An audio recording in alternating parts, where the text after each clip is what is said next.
और भारत की भूमि से तो बुद्धिज्म खत्म ही हो गया। फिर ये ब्राह्मणिकल पंथ जो था, इसमें काफी सारी जो प्रथाएं थी ये कंटिन्यू हो गई।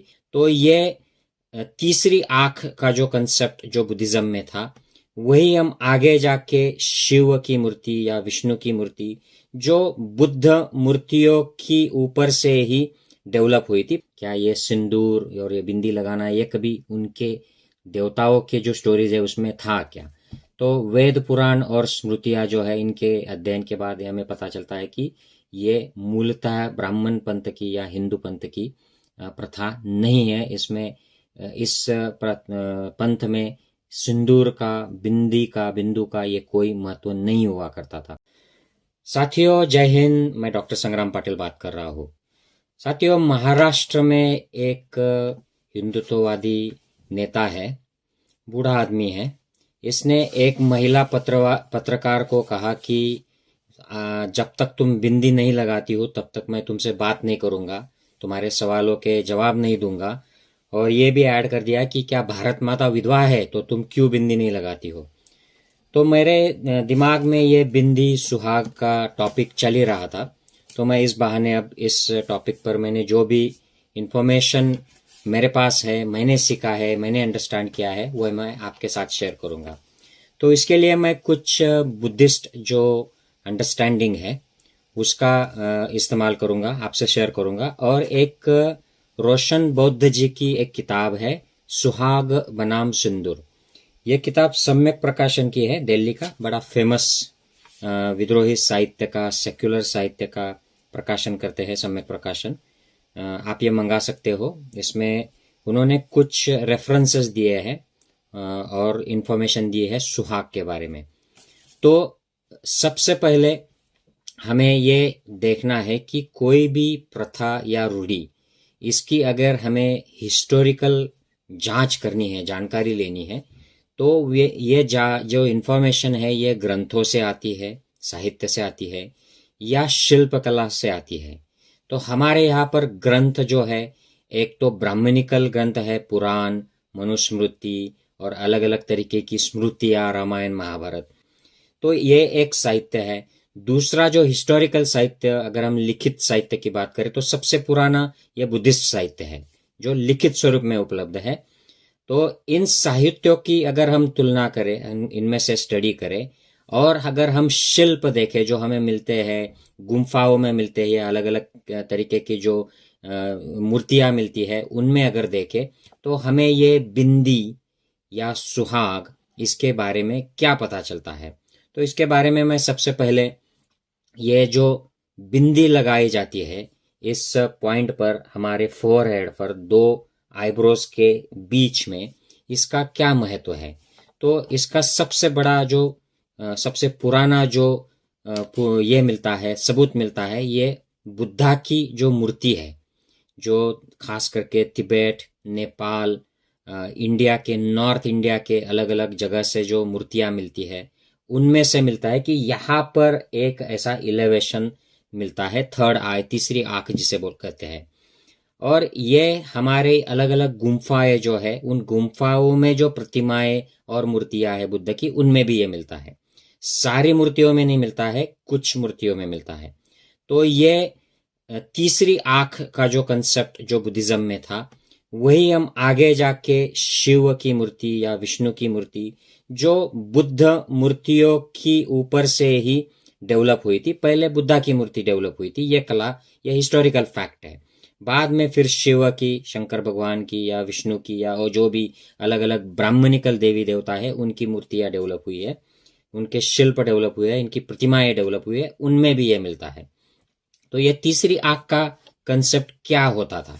तो सबसे पहले हम ये देखते हैं कि ये जो बुद्धा के शिक्षा में ये जो तीसरी आंख का जो कंसेप्ट है, इसको यह माना जाता है, ये महायान या वज्रयान पंथ के साहित्य से मिलता है। वह उनके जो अभ्यासक है वो एक्सप्रेस करते हैं कि ये तीसरी आंख होती है प्रज्ञा की।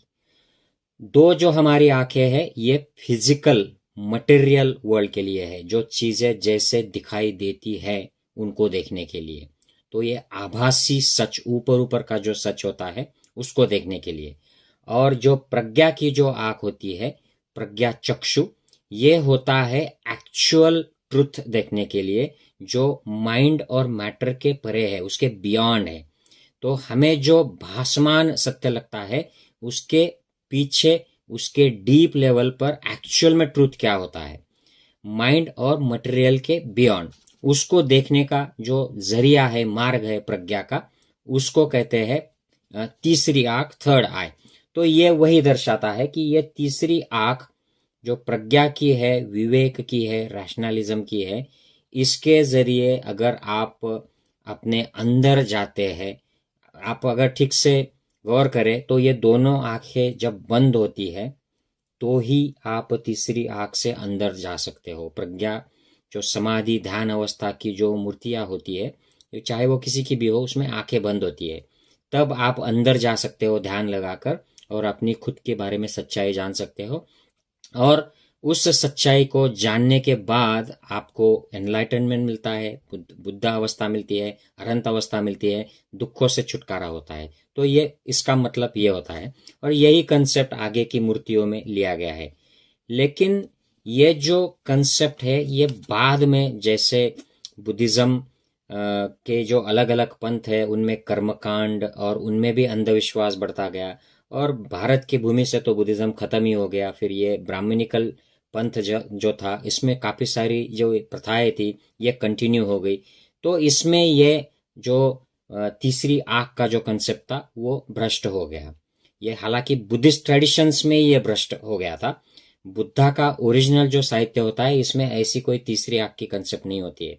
लेकिन फिर भी बुद्धा के नाम पर जो अलग अलग पंथ चले, उनमें ये तीसरी आंख का, प्रज्ञा की आंख का कंसेप्ट शुरू हो गया। फिर ये ब्राह्मणिकल पंथ में भी ये कंटिन्यू रहा, और फिर इसमें बाद में ये भ्रष्ट हो गया। और इसी का परिवर्तित रूप जो है, ये बिंदु तो एक पॉइंट होता है, और वहां पे एक पॉइंट पे जो लगाया जाता है, उसको बिंदी यहाँ जाने लगा। और फिर बाद में उसको चक्र के साथ जोड़ दिया गया कि यहाँ पर जो चक्र होता है वो बड़ा इंपॉर्टेंट होता है। तो थोड़ा सा कुछ रेफरेंसेस इस किताब से, रोशन बौद्ध जी की किताब से मैं आपको बताता हूँ कि उनका इस किताब में जो पेज नंबर 26 में चैप्टर है कि क्या हिंदू देवताओं ने कभी सिंदूरदान किया था, क्या ये सिंदूर और ये बिंदी लगाना, ये कभी उनके देवताओं के जो स्टोरीज है उसमें था क्या। तो वेद पुराण और स्मृतियां जो है, इनके अध्ययन के बाद हमें पता चलता है कि ये मूलतः ब्राह्मण पंथ की या हिंदू पंथ की प्रथा नहीं है। इसमें इस पंथ में सिंदूर का, बिंदु का ये कोई महत्व नहीं हुआ करता था, क्योंकि जो अलग अलग जो स्वयंवर राजा लोगों के होते थे, उनमें ये प्रथा नहीं की, इसका पालन नहीं किया जाता था। और सामान्य लोग जो थे, उनमें भी शादियों के लिए इस प्रथा का इस्तेमाल करने के कोई दस्तावेज नहीं है, कोई उसके सबूत नहीं है।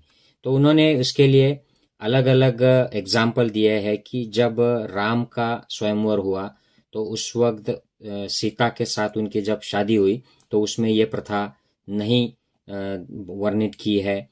सिमिलरली कृष्ण की इतनी शादियां हुई है हजारों, उसमें भी उन्होंने ऐसे कोई सिंदूर या बिंदी नहीं किया था, सिंदूर लगाने का काम। शंकर ने पार्वती के साथ नहीं, शादी के वक्त नहीं किया था। गणेश जी की जो शादी का वर्णन है, उसमें भी ये नहीं है।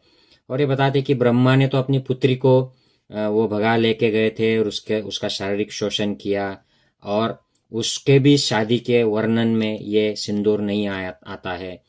जो विष्णु की शादी लक्ष्मी के साथ जो बताई जाती है कि समुद्र मंथन में एक लक्ष्मी भी एक प्रोडक्ट करके निकल आई थी, और उसको विष्णु को सौंप दिया गया था, तो उनकी शादी में भी सिंदूर का पालन नहीं दिखाया जाता है। द्रौपदी के 5 लोगों के साथ शादी हुई थी, उसमें भी यह सिंदूर नहीं आता है। और वो सवाल पूछते हैं कि 5 लोगों के अगर शादियां होती थी एक औरत के साथ, तो वो सिंदूर लगाती भी तो किसके नाम का लगाती।